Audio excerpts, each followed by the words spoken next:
Hello, my name is Gediminas. I'm part-time Amazon FBA seller, and in today's video I will talk to you about product pricing for Amazon FBA, focusing on retail, online and wholesale, retail arbitrage, online arbitrage and a wholesale side. And I'm just gonna quickly go over different pricing strategies I personally use for the products, current issues with the pricing on Amazon FBA, that I face, and a lot of different other sellers. So let's just kick this off.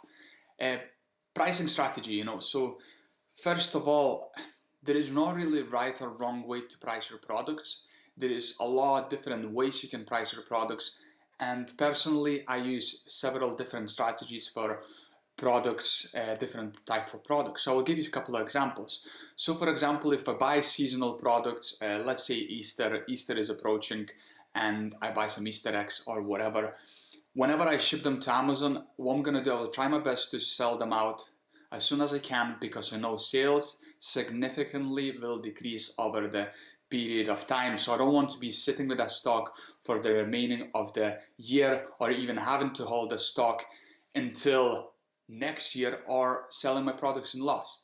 So that's one of the, for seasonal products, I will aim and I will sell them as fast as I can.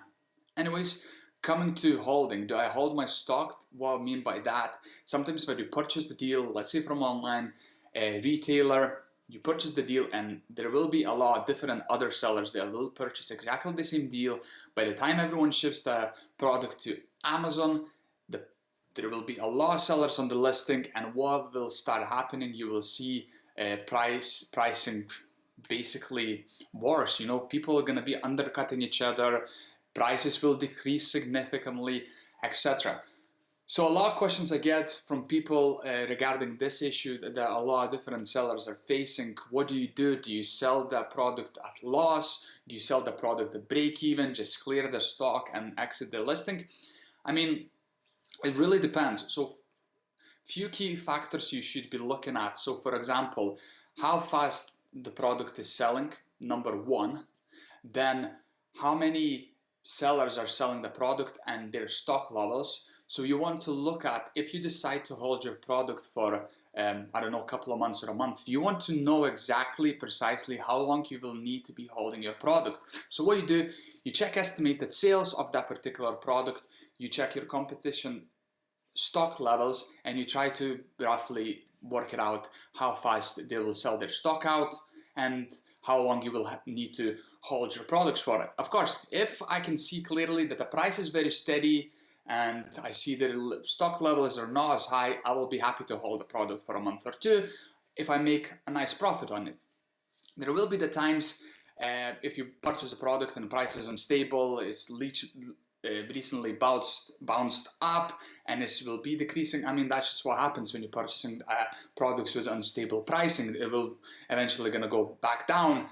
And the times where I would just clear the stock whenever I see products a bit slower selling and I can see a lot of sellers joining the listing, I'm just gonna try my best to clear the stock and I will exit the listing, just because I'm not really willing to hold a product for 2 to 3 months, whatever. Because if you think about it this way, so let's say you decide to hold your product for the next 3 months and your money is just sitting in one space, right? Your money is not moving for the next 3 months.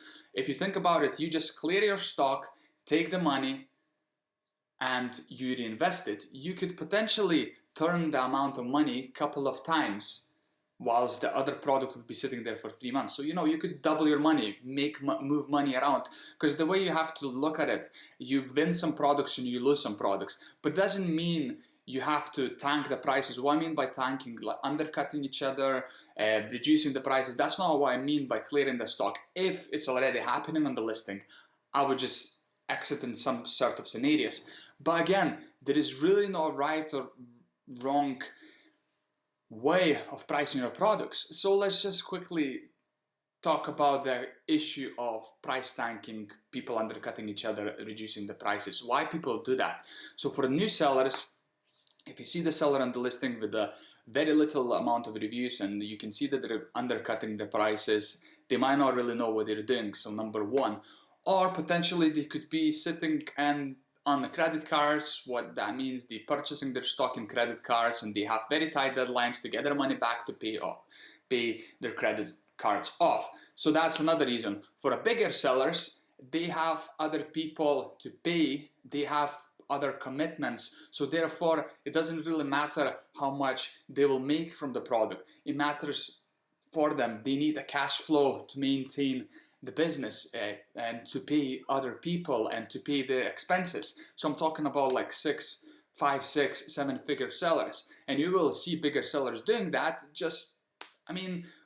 They operate in massive scale, so they will have products that make 100 return on investment. Some of them they will sell at break even. Some of them they will sell at 10, 20% return on investment. So we have to understand that. But from my point of view, you definitely have to hold some of the products, but also have realistic expectations. Don't set your targets for like 50, 60% of return on investment when you pricing your products. Be a bit more realistic. In some categories, your return on investment will be lower compared to others. So do your research as well when pricing your products, because not in every single category you will make nicer return on investment. Also, be willing to take a lower return on investment if the product is fast moving. Have open mind to it, because if you get your money back, you can reinvest, especially before quarter four just approaching, just before Christmas. You want to move your stock, or potentially you can be thinking about in advance what will be selling for Christmas if you have a larger capital to work. However, my advice for New Year sellers would be move your money around. You don't want your money to sit in one place. You want your money to move. You want your cash flow to flow. You want to reinvest. And it will happen. You will purchase a bad product. Just don't sit on it. Realize that you have made a mistake. Take it, learn from it, and just move on. Don't stick to that product if you made a mistake, purchasing mistake, when analyzing the deals. But that's essential. It all comes down to analyzing your deals and being able to prevent from price and be able to see that the price potentially might decrease. How you can do that? If you do your analysis, you can see a lot of sellers from your charts entering the listing. What does that mean? Price most likely will drop. It just happens. You will see, if you look at the sales history, previous sales history, you can see sellers graph increasing, more sellers joining the listing, price automatically is dropping. So if you see there is already 10 or 15 new sellers join the listing before you even purchasing the product, it should be a red flag. Of course, if there is like 100% return investment on that product and you can see more sellers are joining the listing and you feel like you will have enough time to get a product, ship it to Amazon and sell it for a satisfying return on investment, go for it. But if you see that there is product currently giving you like 30% return on investment and there is increasing levels of sellers joining the listing, by the time you get a product, ship it to Amazon, most likely the return on investment will be under 20 or whatever. But again, watch your charts. Read your charts is a key to this business. Being able to read your charts and buying deals that has steady price, fast selling, and just being able to do your analysis correctly. It will help you to stay out from price tanking. Yes, of course, some listings will have that. Thank you so much for watching. I hope you enjoyed this video. Please let me know. Drop in the comment section below. What do you think about the price tanking, sellers undercutting each other? Do you face these problems? How do you go about that? What pricing strategies do you tend to use? Please share that with me. I'm really interested to see how you price your products, and we can maybe learn from each other as well. Also, just to drop it out there, I have a Facebook group as well. I will leave that in the description section below. Please join the Facebook group. It's a very active group with a lot of active and friendly members. We chat with each other on a daily basis. We give advices, help each other. So please join that group as well. You're more than welcome. Also, you can connect with me on my Instagram and Twitter as well. I'll leave that in the description section below as well. Anyways, thank you so much again. You have a good day. Take care. Bye-bye.